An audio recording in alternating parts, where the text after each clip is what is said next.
இயேசுவின் ரத்தம் ஜெயம். Praise the lord my dear brothers and sisters. இந்த நாள்லையும் ஆவியானவர் உணர்த்தின காரியம், கிருபையும் சமாதானமும் எப்படி பெருகும். ஆவியானவர் உணர்த்தின வசனம், அப்போஸ்தலனாகிய பேதுரு எழுதின 2ஆம் நிருபம் அதிகாரம் 1 வசனம் 2. தேவனையும் நம்முடைய கர்த்தராகிய இயேசுவையும் அறிகிற அறிவினால் உங்களுக்கு கிருபையும் சமாதானமும் பெருக கடவது. Grace and peace be multiplied unto you through the knowledge of God and of Jesus our Lord. 2 Peter chapter 1 verse 2.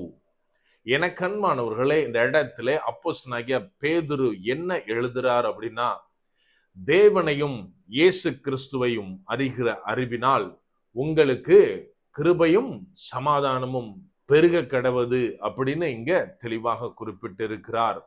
இன்றைக்கு தேவனுடைய பிள்ளைகளாகிய நாம் கிருபையும் சமாதானமும் எப்படி பெருகுகிறது நம்ம கொஞ்சம் யோசித்து பார்க்கணும்.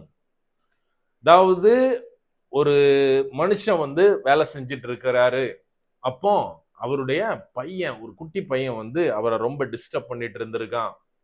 சோ அவனை ஏதாவது ஒரு வேலை கொடுத்து அவனை பிஸி பண்ணியாச்சுன்னா நம்மளை ஃப்ரீயா ஆக்கிடுவான் அப்படின்னு சொல்லிட்டு அந்த ஆள் என்ன பண்ணிருக்கிறாரு அப்படின்னா, ஒரு வேர்ல்ட் மேப்பை எடுத்து நிறைய பீசஸா கிழிச்சு அந்த பையன் கையில கொடுத்து இதை ஒழுங்கா அரேஞ்ச் பண்ணி என்கிட்ட கொண்டு வா அப்படின்னு. அவரோட திங்கிங் என்ன அப்படின்னா, வேர்ல்ட் மேப்பை பீஸ் ஆக்கியாச்சுன்னா எந்த பார்ட் எங்க வைக்கிறதுன்னு தெரியாது. அதுவும் ஒரு 10 இயர்ஸ் அரவுண்ட் அந்த மாதிரியான குழந்தைக்கு இன்னும் பயங்கரமான கஷ்டம். ஸோ இவன் சம் அவர்ஸ் நம்மளை டிஸ்டர்ப் பண்ண மாட்டான் அப்படின்னு அவர் நினைச்சிருந்திருக்கிறாரு. கொஞ்ச நேரத்துல அந்த பையன் அந்த மேப்பை ப்ராப்பரா அரேஞ்ச் பண்ணி அதை ஸ்டிக் பண்ணி அவர்கிட்ட எடுத்துட்டு வந்துட்டான்.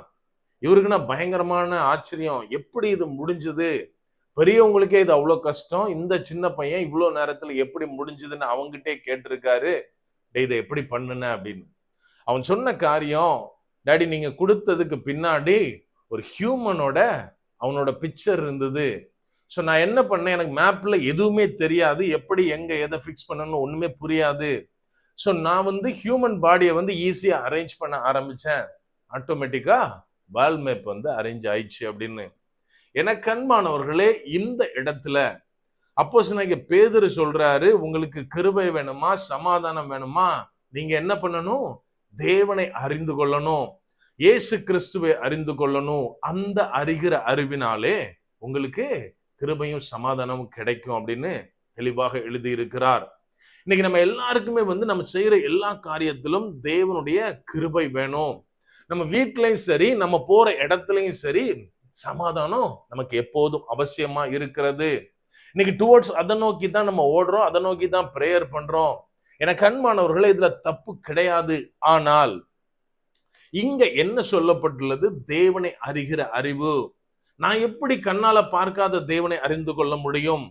நமக்காகத்தான் கொடுக்கப்பட்டிருக்கிறது இந்த பரிசுத்த வேதாகமம். இதுல அவருடைய வார்த்தைகள் தெளிவாக எல்லாவற்றையும் குறித்து நமக்கு கற்றுத்தருகிறது. சோ நான் தேவனை அறிந்து கொள்ளணும், இயேசு கிறிஸ்துவை புரிந்து கொள்ளணும் அப்படின்னா இந்த வேதத்தை வாசிக்க ஆரம்பிக்கணும். நான் எப்போ இதை வாசிக்க ஆரம்பிக்கிறேனோ, இதுல உள்ள காரியங்களை நான் என்ன வாசித்தனோ அதை மெடிடேட் பண்ண ஆரம்பிக்கிறேனோ, அப்போது அந்த வார்த்தை என்னை அறியாமல் எனக்குள் கிரியை செய்ய ஆரம்பிக்கும். என்னுடைய சுவாபங்களை மாற்றும், என்னுடைய அநேக காரியங்களை அது ஒரு ஆர்டர்லி மேனருக்கு கொண்டு வரும். எனக்கு அன்பானவர்களே, நான் சமாதானத்தை தேடி போக வேண்டாம், அதுக்கான முயற்சியில ஈடுபட வேண்டாம். என்னுடைய வேலையிலையும் சரி, என்னுடைய எல்லா காரியத்திலும் தேவ கிருபை வேணும் அப்படின்னு நான் ஓடி ஓடி அதுக்காக உட்கார்ந்து பிரேயர் பண்ண வேண்டாம். மாறாக இயேசு கிறிஸ்துவை அறிந்து கொண்டாலே போதும், தேவனை தெரிந்து கொண்டாலே போதும், அவரது வார்த்தையின் மூலமாக என் வாழ்க்கை மாற ஆரம்பிச்சாலே போதும்.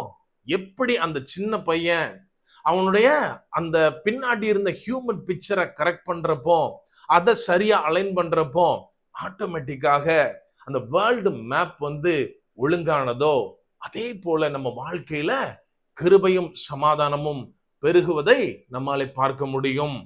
அப்படியே கண்களை மூடுவோமா? அன்பான ஆண்டவரே, இந்த நேரத்திலே அப்பா உம்மை நோக்கி பார்க்கிறோம். ஆவியானவர், நீர் எங்களோட இருக்கிறீர், அதற்காய் நன்றி செலுத்துகிறோம்.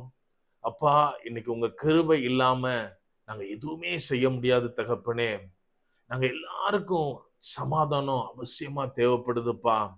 தேவ சமாதானத்தினாலே, கிருபையினாலே நிரப்பப்பட்டவர்களாய் நாங்கள் இருக்க ஆவியானவரே நீர் எங்களுக்கு உதவி செய்யுங்க.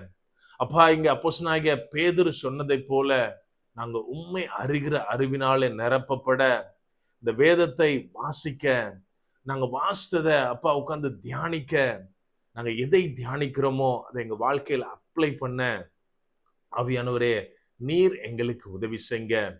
முற்றிலுமா எங்களை தாழ்த்தி ஒப்பு கொடுக்கிறோம். பலப்படுத்தி ஆசீர்வதிங்க.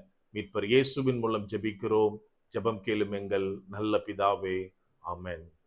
God bless.